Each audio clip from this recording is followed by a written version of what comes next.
Finally, Alexander Isak has signed for Liverpool.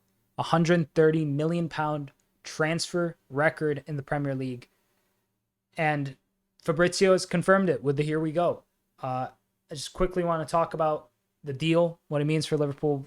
We all kind of have an idea of what it is, but we'll kind of quickly go over that and talk about the potential lineup, how he's going to fit in, and where Liverpool and Newcastle go from here, really. And also have here at the bottom today's result, because what a free kick from Szoboszlai. But, just kind of want to, appreciate and smell the flowers during this great moment today. But we're going to talk about Isak, Fabrizio Romano, Isak to Liverpool. Here we go. Deal agreed for £130 million transfer fee. On his way today for medical tests as new Liverpool player after long-term deal agreed months ago. So months ago this was agreed. And that it was only Liverpool for Isak.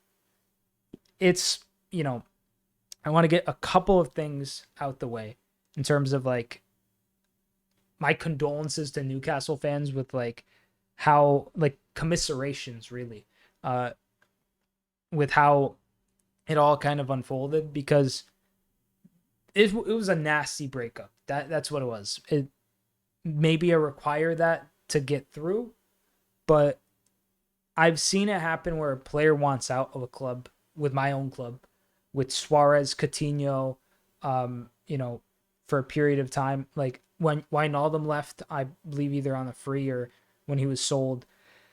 These players, when they make a switch to a club and they leave, it really kind of puts you in a position where if you want out, it's easy for fans to kind of gang up on you, realistically. We saw it with Isak in terms of all the banners and stuff, but can you blame the fans really at being frustrated that a player wants to leave? Same hand, I'd say probably not, but there's limits to things. Eventually, players want to progress. They want to take that next step up in the hierarchy. Right now, Liverpool is at the top of that hierarchy for England. In, the time I was growing up watching, they weren't really able to have that kind of pull. If Newcastle gets to a point where they have that kind of pull, they're going to be equally as elated that they could get a massive deal over the line. But I also do feel that the way it ended wasn't the most cordial. And I just kind of prefer players, not to be, for lack of a better term, kind of causing tension in the locker room. And that's really what I feel happened with Newcastle.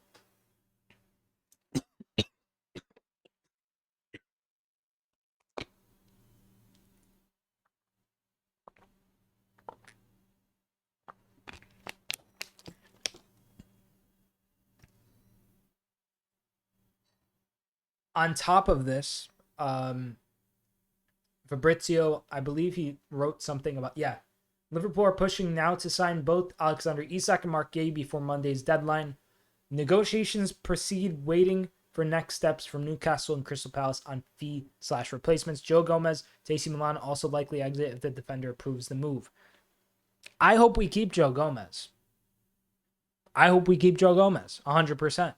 Even if it's a loan. I know Costas left on the loan to, I believe, Roma. But I don't know. We'll have to see how that plays out. But Guehi is next up. Isak has finished. And in terms of the signing and everything, it's all completed. And basically, now I just kind of want to look in terms of the Arsenal game. Where does Isak fit in? Wirtz said that the injury wasn't too severe. He just had a cramp and he wanted to be subbed off. It was also the 89th minute, so he's probably fine. As we saw how Liverpool lined up today, Ekitike marked out of the game, so we can't really talk about the striker position the same way, but also you can, because in certain games, you're going to be locked up like this. And Arsenal have arguably not arguably, but they're one of the best defenses in the league, one of the best defenses in Europe. They're just really good at defending, especially with the way that they lined up with, basically three more kind of industrious 6/8s, really, with Rice, Marino, and Zupamendi in the midfield. You had the likes of Odegaard and Eze, who came on and provided some creativity later, but really, like, those guys, at least one of them should have probably started, whether it was Odegaard or Eze. I think Eze would have been really good from the start too. I know it was early, but getting backtracked and aside from things, Isak in this lineup, he could play in the place of, say, Ekatike. He could play in the place of Gakpo. Maybe Verts kind of plays at a certain time. I imagine during AFCON we'll see something where we have Verts, Isak, and Ekatike playing, maybe even Gakpo playing on the left. Even, I don't know who's going to play on the right, Chiesa maybe. These combinations of players offer, at least in my eyes, a really kind of like gung-ho series of options. They're all different players, really, and have various levels of finishing and technique and stuff. And it really feels like, even if Salah isn't going to be at his peak from where he was last season, which is a lot to expect, but he sets like the highest of standards, you could replace him in the aggregate, and the positions kind of ultimately, they matter. But I don't know if Isak's there, if we could really see something where it's almost like I'm trying to think, do you want Isak in place of Wirtz or Ekatike? Obviously, Ekatike is more stylistically suited, but Ekatike has been really good. 2 goals in, his first 3 games for the club in the Premier League season, and obviously scored in the Community Shield. Gakpo as well, like, he's incredible, and obviously, he just extended. Where's that kind of contribute to everything? Either way, I think that this signing could be realistically either a huge success or a huge kind of risk. And I think it'll be figured out eventually in terms of, Slot and the rest of the side will, they have Isak now. Isak, Ekatike, Gakpo, Salah, Ngamoa, Chiesa. This is like a really, I don't know. I think it's a really deep attack. People talk about Arsenal's depth, like Trossard, Gabriel Jesus, like Havertz. Like, some of these guys are injured. And Waneri, these guys are decent. Eze's great. But it's not as direct. It's not as in your face, And sometimes you need that. And I think defensively and in the midfield, Slot is doing really tricky and clever things. I mean, Szoboszlai right back, brilliant. That offers like a whole third layer. But now we have Bradley, we have Szoboszlai, we have Frimpong. When when Salah's off to AFCON, you could have Frimpong on the right, on right wing. You could have Wirtz through the middle. You could have Ekatike or Isak on the left, the other one as striker. You could have Gakpo even on for one of them. Maybe on for Ekatike playing on the left and Isak through the middle. And, Wirtz through the middle. Ekatike maybe behind Isak and like a 2-striker thing. Like, there's a lot you could do with this side. It's insane. But Guehi, I think adding him in, if Gomez leaves, it kind of feels like, what's the point? Obviously Gomez has to approve it, but I think there's space for Joe Gomez and Guehi. I think, especially if Konate's injury is a bit more serious, he's out for a bit, I think you could play Guehi, have Gomez rotating. Like, one of them will probably be injured continuously. That's kind of the way of the second center back position for Liverpool over the last 10, 15 years. There's always, it's basically been Van Dijk and then a center back who can tend to get injured at times. And then you have another one who is probably equally as good, who also kind of tends to get injured quite a bit. And you don't have really a consistent two. Konate and Van Dijk have been brilliant, but if Guehi can come in and push to basically get Konate out of the side, if he plays at that level where he's like, I gotta start, and Van Dijk's just keeping his position too, that could really light a fire under Ibu to get him to perform better, uh, in terms of like taking that next step. Because I think Ibu's a great center back, but he's no Van Dijk. I think he's an equally exciting center back, and they're obviously partners and play off each other well.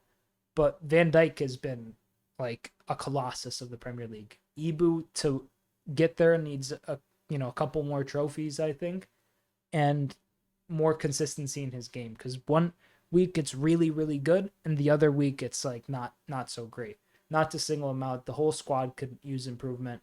um I think Salah will find his feet, he usually does.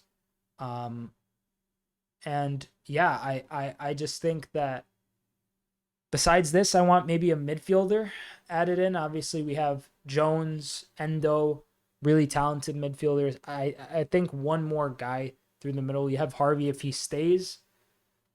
Harvey could be really good at rotating for Verts, playing in place of Salah maybe during AFCON too. I like the vision, and I think Harvey as a Liverpool fan adds like some character to the squad, and I think he would probably want to stay if he could get regular play time. He didn't play today, but today wasn't really a game for Harvey, I don't feel. Um, Ultimately, I don't know what the profile midfielder looks like that I'm really looking for. I guess a DM, but is it somebody who could kind of come in and challenge Gravenberg and McAllister and Soboslai for positions? Because then, you're looking at maybe deploying Curtis Jones more centrally, Harvey more at the right, Chiesa, he's been playing kind of as the backup striker. Obviously, they're getting Isak in, um, and with Gakpo on the left and Ungamoa as well. Like, I think the forward line like is really it's great right now.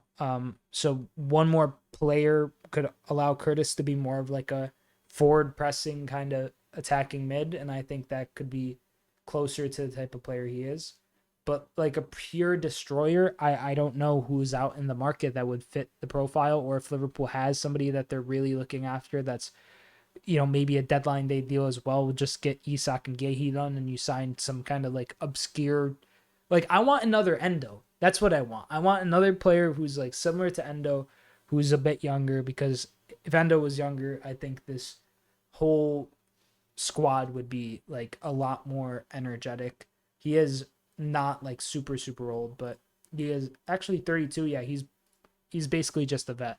But if somebody was like 6 years old, younger than Endo, and got added to this squad, like a type of player like that, like a spark plug, really in the midfield in terms of being like industrious and like just winning tackles and just maybe a bit more technical too.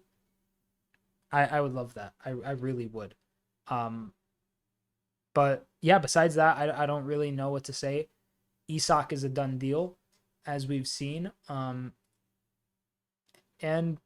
it was only Liverpool for Isak. Insane stuff, really.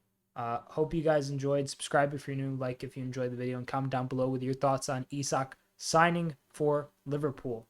I'm Sideline Sato. Peace.